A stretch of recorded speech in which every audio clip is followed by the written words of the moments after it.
Tá, vamos lá. Vamos recuperar aqui o nosso raciocínio. Findamos o livro de Zacarias e agora entramos no livro de Malaquias. E aí o livro de Malaquias, ele é basicamente conhecido por uma única passagem bíblica, que na grande maioria das vezes é tirada de contexto. Ela é usada. Para aqueles que querem defender a boa teologia, ela é usada de forma correta. Mas para quem quer desvirtuar, também a usam e fazem um uso errado da passagem. A minha proposta não é tocar nesse assunto especificamente, mas mostrar de uma forma geral para que vocês entendam o contexto. E aí, só para fazer uma análise para vocês, eu participei uma vez de uma conferência que a ideia da conferência era pregar sobre João 14. Todos os pregadores deveriam usar o texto de João 14.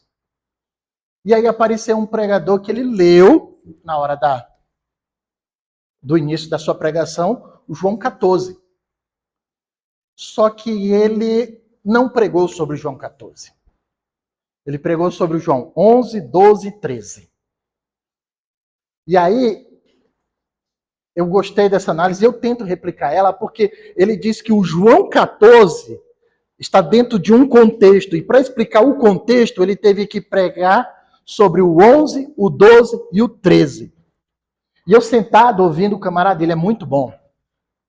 E eu prestando atenção, vidrado, aí ele, terminou o João 11, terminou o João 11, dá tem tempo para ele chegar no 14. Aí, terminou o João 12, tá. Começou o João 13, e parece que ele não saía do João 13, ele foi explicando, e eu olhava por ela e falei, não vai dar tempo. Quando ele finaliza o João 13, o tempo dele está acabando. Aí ele só tem 5 minutos. Aí ele, vamos concluir a mensagem. Eu falei, como se ele não falou do 14? Aí na hora da conclusão, ele saiu pegando tudo que ele falou do 11, do 12 e do 13 e colocou o João 14 dentro do cenário perfeito. Ele não pregou sobre o João 14, mas tudo que ele falou no 11, no 12 e no 13 deu certinho no 14. Essa é uma técnica que pouca gente conhece, mas ela é relevante. Por quê? Se você focar só na passagem Malaquias 3:10, que é o ponto mais conhecido, você vai perder a essência do texto. A gente tem que falar sobre todo o livro, sem separar Malaquias 3:10. Por quê? Primeiro, o povo vive um cenário... Ok, Malaquias. O povo vive um cenário de grande indiferença. Como indiferença? Para começar, nós temos a diferenciação entre Esaú e Jacó. Deus chega e fala assim, eu queria amar vocês como amo Jacó, mas vocês se comportam como Esaú.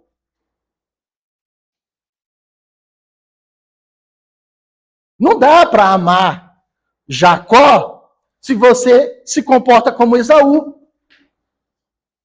Você sabe qual foi o pecado de Esaú? Alguém aí sabe? Hã? Não ouvi.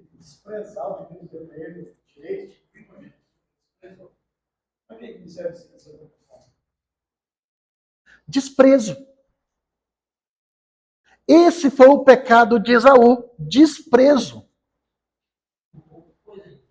Aí tem pregador que sobe ao púlpito e diz, porque Jacó era enganador, Jacó era... Não, Jacó não é enganador, não. Jacó nunca enganou Esaú. Quem enganou foi a Raquel. Exato. Mas amando da mãe. Entendeu?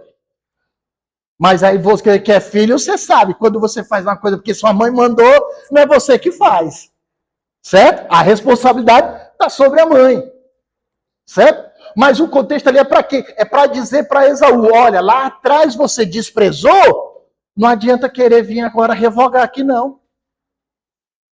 Nessa passagem, já pode ter mais ou menos quantos anos? Alguns historiadores vão dizer que entre 25 e 30 anos.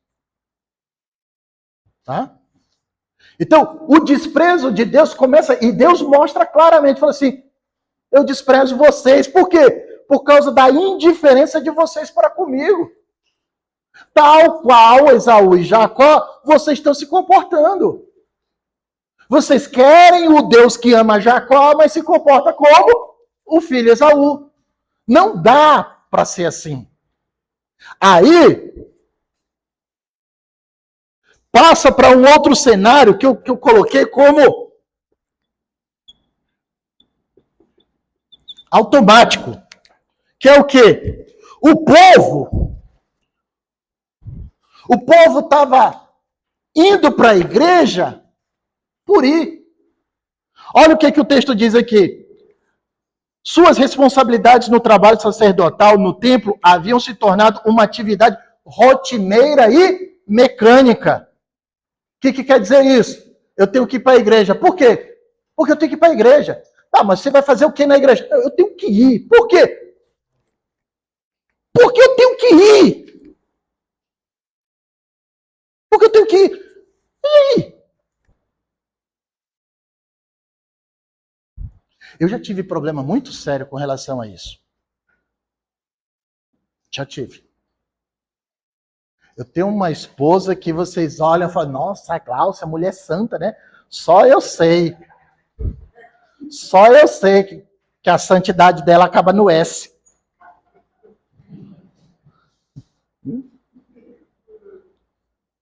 Vamos para a igreja? Cláudia, não vou. Por quê? Porque eu tenho que fazer isso aqui. Não, mas Cláudia, eu não vou. Ah, mas Cláudia, quem que vai pregar hoje? Ah, é o fulano. Quem que vai cantar? Ah, o coral, o círculo de oração. Eu participo de algum desses? Não. Então, Cláudia, eu não vou cantar, eu não vou orar, eu não vou pregar. E do jeito que tu tá falando, eu nem vou aceitar Jesus? Eu vou fazer o que nesse culto? Deu trabalho, mas um dia eu convenci ela. Falei, Cláudia, a gente não vai para a igreja por ir, a gente vai para a igreja para cultuar. Se eu não vou cultuar a Deus, por uma série de problemas, qualquer que seja o problema, se você não vai para a igreja cultuar a Deus, você está no automático. Você está indo por ir. E não adianta você dizer que foi adorar a Deus, porque Deus não aceita a oração no automático. Para muitas pessoas, ir para a igreja virou um fardo. Eu estive num jantar com alguns pastores, e tinha um pastor da Igreja Batista que ele me deu uma lapada. Sério, gente. Às vezes Deus usa pastores de outras igrejas para pregar para a gente. Eu lembro de uma vez de levar uma lapada de um pastor luterano. Olha só, luterano, que a gente às vezes diz que luterano nem crente é. E um pastor luterano me deu uma lapada. Dessa vez foi um pastor batista. Estávamos falando sobre isso, sobre ministério e tal. Eu falei assim, pois é, mas tem muita gente que fala que cansa, né, pastor? Ele falou assim, meu irmão, Jesus disse, tomai sobre vós o meu jugo, que é leve e suave. Se está pesado para você, então você está carregando alguma coisa que Jesus não mandou você carregar.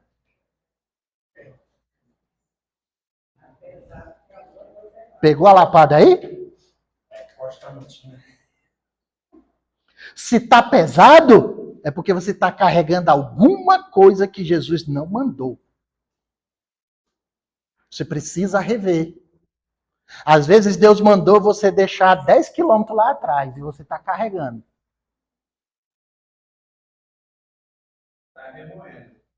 E aí chegou o anjo e falou, trouxa, larga isso daí. Não, mas eu vou precisar lá na frente. Larga. Não, mas eu preciso disso. Tem muita gente dentro da igreja hoje no automático. Vai para a igreja por quê? Eu entendo Eu entendo. Presta atenção, gente. Entender não quer dizer que concorda, tá? Entender não quer dizer que concorda. Eu entendo porque que muita gente vai para a igreja. Às vezes, é a única diversão que o cara tem. O cara não tem um amigo para ir numa praça com ele. E aí, todos os amigos dele estão dentro da igreja. Aí, o momento de social da vida dele é a igreja.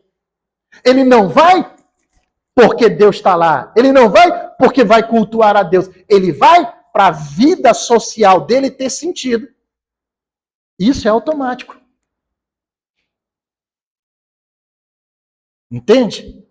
E tem muita gente no ministério fazendo isso.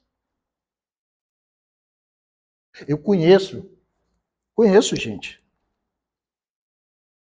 Conheço gente que fala assim, Eric, você já era para ser pastor. Eu falei assim, eu não fui chamado para ser pastor. Eu não fui chamado para ser pastor. Então, as prerrogativas de pastor, eu não agarro. Eu entendo qual é o meu ministério e valorizo o meu ministério, zelo pelo meu ministério. Por quê? Porque eu não estou no automático. Sair do automático implica em você reconhecer para que você tem um ministério. Tem pessoas que eram lá da tribo de Levi, que eram levitas, porque só tinha nascido na tribo. Não tinha vocação nenhuma para ser levita, mas era levita. Tá? Então, precisamos sair do automático. Tem coisas que a gente faz? Tem. Que cansa? Tem. Mas qual é o seu propósito? 1 Coríntios 12, 7 é o versículo da minha vida. Se o seu ministério é ensinar, faça com esmero. Meu ministério não é pregar. Às vezes eu prego. E às vezes dá certo pregar. Mas meu ministério é ensinar. Se o meu ministério é ensinar, por que eu vou perder meu tempo com técnica de pregação? Por que eu vou perder o meu tempo com técnica de canto? Deus não me chamou para cantar. E já falou várias vezes para mim, usando a boca da minha mulher. Você desafina falando. Esses dias ela falou para mim, você desafina roncando. Eu falei, não, aí é o inimigo. Eu falei, aí é o inimigo. Entendeu? Então, saia do automático. Como é que eu faço para sair do automático, professor? Descubra qual é o seu ministério. Foque no seu ministério. E deixa o resto para lá. Fala, Nicolas. Você falou de viver no automático da igreja, principalmente viver na igreja para aprender esse lado social, ele acaba virando até uma armadilha, porque você não vive para Deus, você vive para aquele costume dentro da igreja. E se você vive na igreja, mas não vive para Deus, aí você está caindo.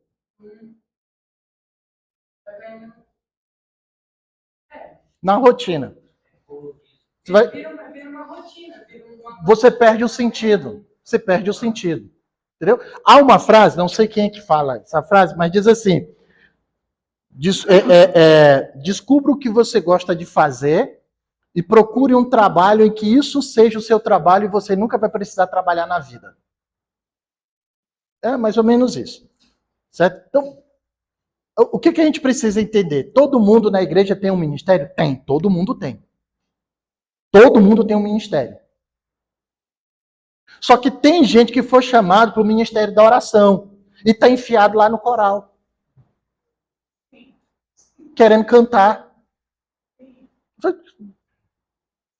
Só que o líder do coral não tem coragem de chegar e falar assim, meu irmão, tu não presta para cantar não. Vai para o círculo de oração. O departamento que ora na igreja é o círculo de oração, vai lá. Tem gente que é bom para evangelizar. Só que o cara não está na praça. Por quê? Porque vive na igreja, porque vive cheio de atividade na igreja. O cara vai evangelizar quem dentro da igreja? Se os perdidos estão lá na praça. Sai de dentro da igreja. Ah, mas tem a reunião do grupo de jovens. Larga esses jovens, rapaz. O teu ministério é lá na praça. Vai para a praça. O grupo de jovens não tem ministério na praça, não. Quem tem é você.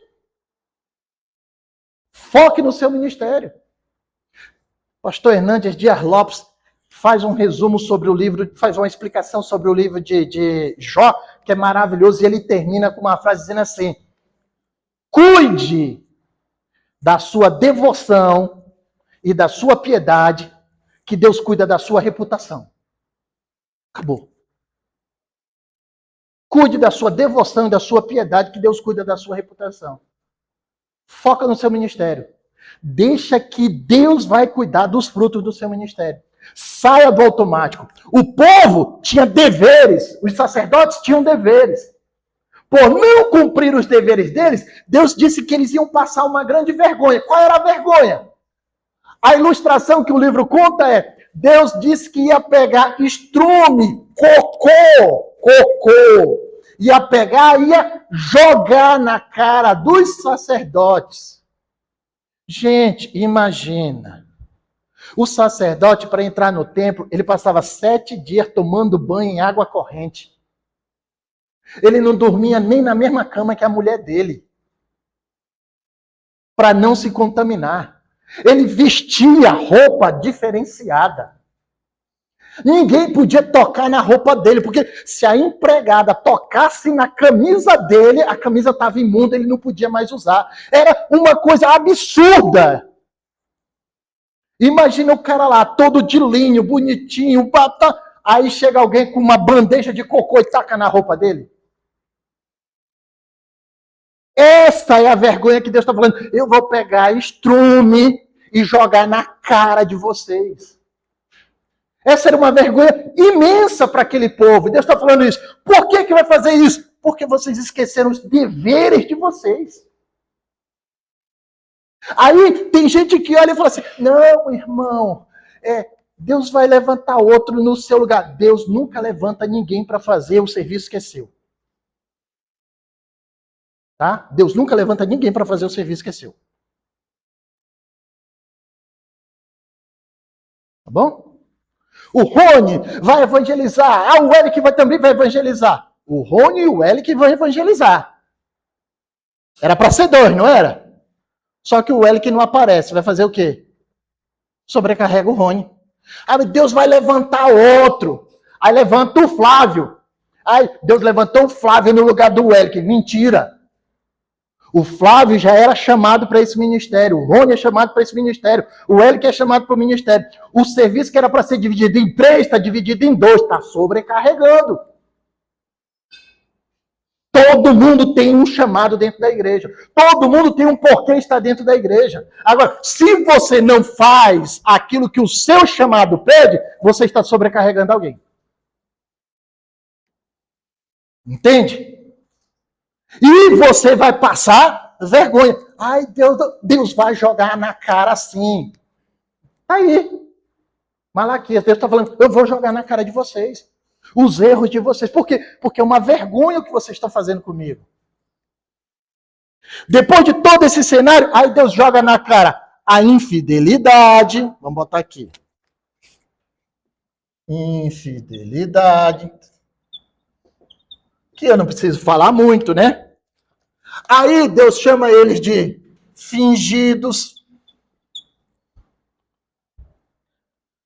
Por que fingido? Porque o povo vai lá e chora. Só que vocês conhecem a expressão lágrimas de crocodilo? Tem uma melhor. Às vezes Deus me dá uma criatividade que é uma maravilha. Esses dias eu estava conversando com o camarada e falei assim: olha lá, fulano chorando. Eu falei: chorando? Mas eu não estou vendo lágrima no rosto dele. Eu falei assim: é lágrima em pó. É lágrima em pó. Hã? O povo, eu quero o Senhor de volta. Quer de volta? Quero. Mas o coração está dizendo, quero não. Faz um auê, aquela coisa, aquela bagunça, aquela muvuca, aquela sensação, aquele movimento tudo, e tá lá chorando, glória a Deus, aleluia e tal. E no outro dia, vamos para a igreja? Não. No outro dia, vamos ler a Bíblia? Não. Faz uma oração aí? Não. É assim que o povo estava. Tem uma expressão, não é que eu goste, tá? Eu não sou muito fã, mas tem um grupo, um quarteto, chamado Arautos do Rei. E eles têm uma música, se eu não estiver enganado, o nome da música é Graça. Mas tem uma frase.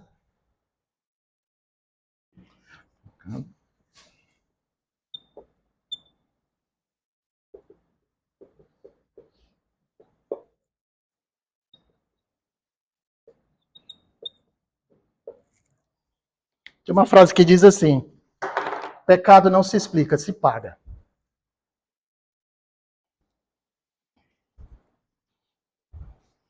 O povo estava justificando o seu pecado. Senhor, nós pecamos por causa... Vocês já ouviram falar de teologia da missão integral? Não? Teologia da missão integral é uma heresia que vai dizer que o camarada peca porque ele é pobre. Entendeu? Ele não pode ir para o inferno porque ele só pecou porque ele é pobre. Porque se um dia ele deixar de ser pobre, ele não vai pecar. Entende? O povo estava justificando o seu pecado, dizendo assim, olha, Senhor, eu pequei por causa disso. Igual a história da Eva lá, irmão Silvio. Senhor, eu pequei por causa que a Eva me iludiu. Aquela miserável, aquela duas caras. Olha, a responsabilidade era do Adão. Ele tinha que ter mandado, manda aqui, bate no peito aqui. Certo? Justificar o pecado. Tem gente que é fã dos cultos de Assembleia Geral, que é para ficar sabendo quem entrou em disciplina ou não. Aí vai lá, o que foi que aconteceu? Irmão, pecado não se explica, se paga. Acabou. O que o povo deveria fazer, Senhor, pequei. Acabou. Olha a história do pródigo. Pai, eu pequei contra os céus e pequei contra ti. Ele explicou o que ele fez? Porque pecado não se explica.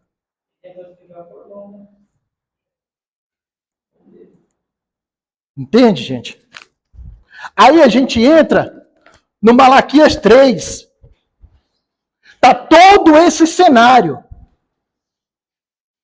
Aí Deus vai e fala para o povo assim: a situação de vocês é tão ruim que eu vou precisar de potasso. Vocês sabem o que é potasso? Aí eu fui pesquisar, né? Potássio é uma solução química, até anotei aqui, ó. É uma solução química à base de é uma base forte, muito alcalina, geralmente hidróxido de potássio, utilizada na agricultura como fertilizante ou na saponificação. Vocês sabem o que é saponificação? Saponificação é o processo de fazer sabão. Fabricação de sabão, mas não é qualquer sabão. É o sabão para limpeza pesada. Deus não está falando assim, olha, eu vou usar um sabonete esfoliante da Natura.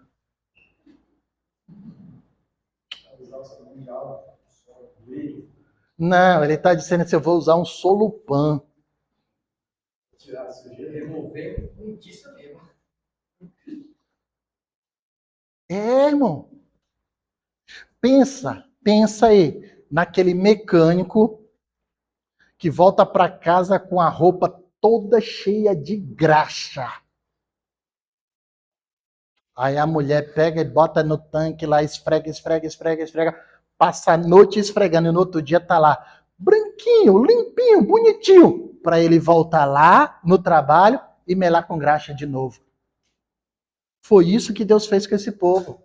E aí Deus está dizendo, eu vou fazer mais uma vez, eu vou limpar vocês.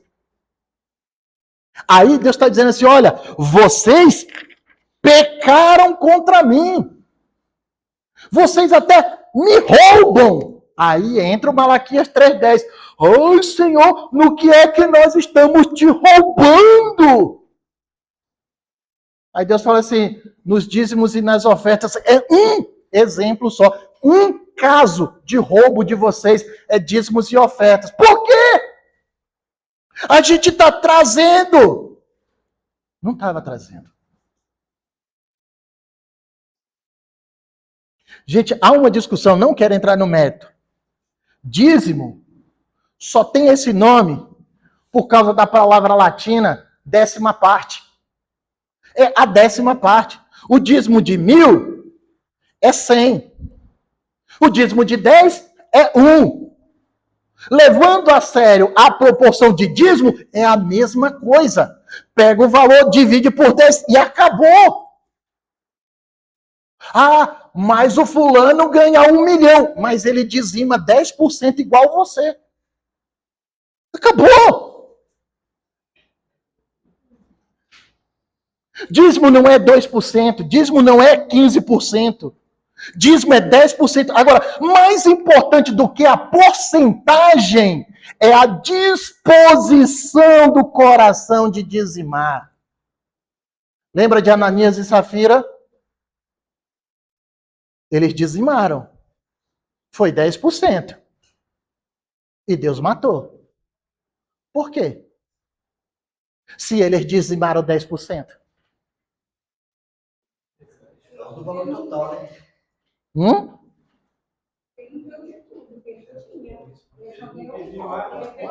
A intenção do coração. Eles já estavam com a intenção de ocultar perante Deus.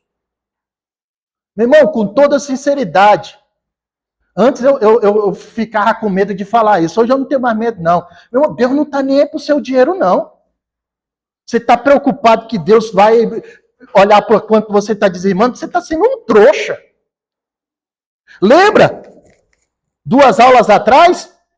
Meu é o ouro, minha é a prata. Vocês vão me pagar com o quê? Não preciso do dinheiro de vocês. Agora, dízimo ainda.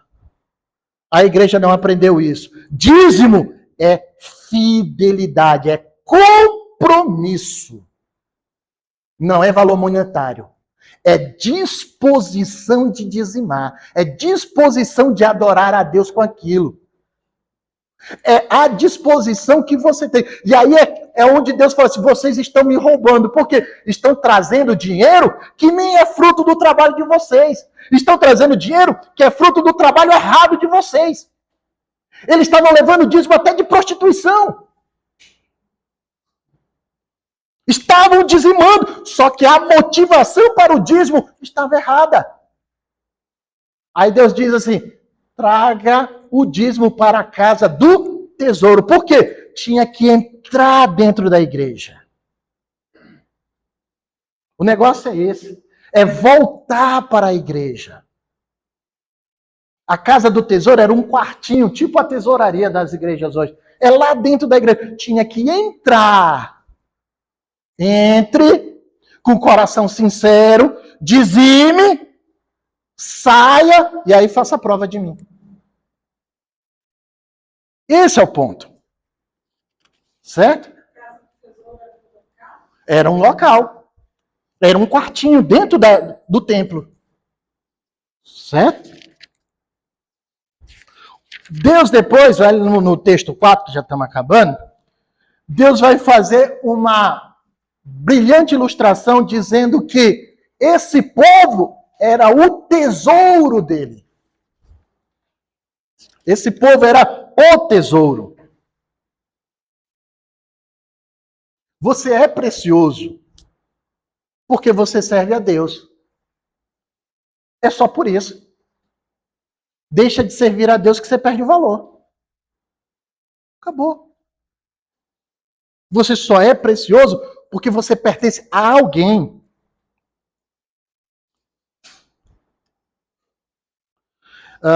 E aí nós vamos para o capítulo 4. E aí eu tenho duas palavras. Na verdade, eu tenho uma palavra. Eu tentei, mas a última eu não consigo uma palavra. Mas tem uma aqui, ó. O início do capítulo 4 é uma alvorada. Quem serviu o exército aí? Vocês sabem o que é alvorada, né? Alvorada é aquela parte do dia em que nem é noite, nem é dia. A noite já está acabando e o dia já está começando. A alvorada está dizendo assim, olha, tudo de ruim na tua vida está acabando. Por quê? Porque está nascendo o sol da justiça.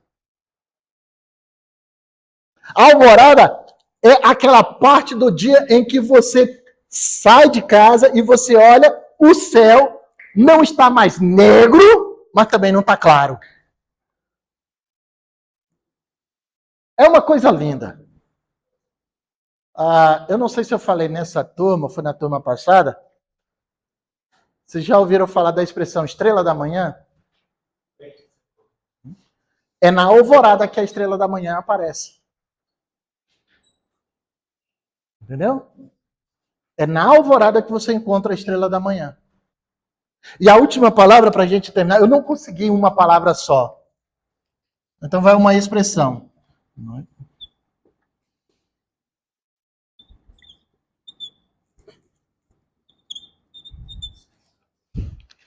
Noite de 400 anos. É engraçado, o capítulo começa na alvorada, mas termina na noite. Parece paradoxo, né? A gente que estuda teologia, o certo deveria ser a noite de 400 anos, acabar com a alvorada. Mas começa uma alvorada. Essa alvorada é futura. Para aqueles que temem o meu nome, nascerá.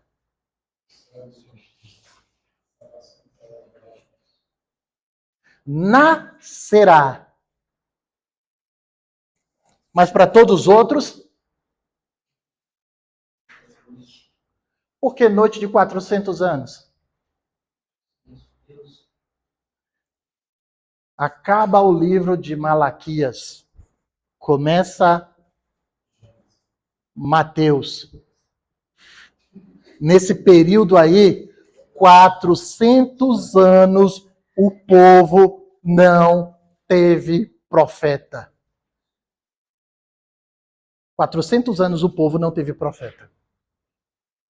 Não teve um juiz, não teve um profeta, não teve um representante de Deus, não teve um sacerdote que agradasse a Deus, que falasse com Deus pelo povo. O primeiro personagem que vai aparecer depois de Malaquias, seu nome é João. Seu nome é João. E ele veio com um discurso pesado.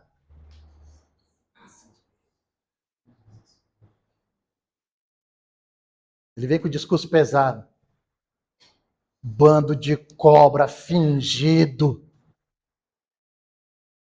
João, não pode falar assim. Tem que mudar. Então põe aí, raça de víbora. E qual é o discurso de João? Seus fingidos. Vocês pensam que podem enganar a Deus? Aí, parafraseando, eis que vem aí um do qual eu não sou digno de tirar o chinelo do pé dele. Eu batizo vocês com água para molhar o couro de serpente de vocês. Mas ele vem aí para batizar vocês com couro. Quem já viu cobra no fogo? Pois é.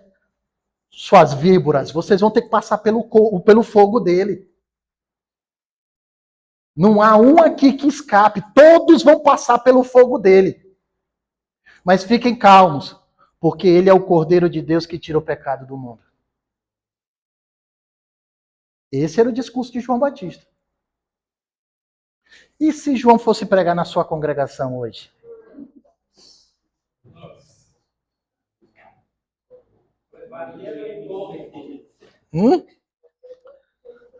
João, o carro tá ali com o motor ligado. Aí, lembrei agora de um videozinho que eu vi uma vez, se o camarada, não sei o que, falei. O João ia pegar o microfone e largar, tchau pra vocês. Fui embora. Entendido, gente? Compreendido? Viram que Malaquias não é só 3:10? Tem um contexto. E se você pega o Malaquias 3:10 e coloca dentro do contexto, o contexto é maior do que o texto? Então, eu vou para casa feliz. Até porque eu estou com fome. Senhor meu Deus, graças te damos pela tua misericórdia, pela tua bondade, pelo teu amor e teu favor. Que a tua mão poderosa recaia sobre as nossas vidas e que haja graça e misericórdia da tua parte para conosco. Leva-nos de volta, Senhor, aos nossos lares. Dai-nos, Senhor, uma noite de paz, de tranquilidade, de sono restaurador. E que o Senhor tenha misericórdia da minha vida e me permita ser usado por ti outras vezes para dar aula, para a honra e glória do teu santo nome. Amém. Amém, amém.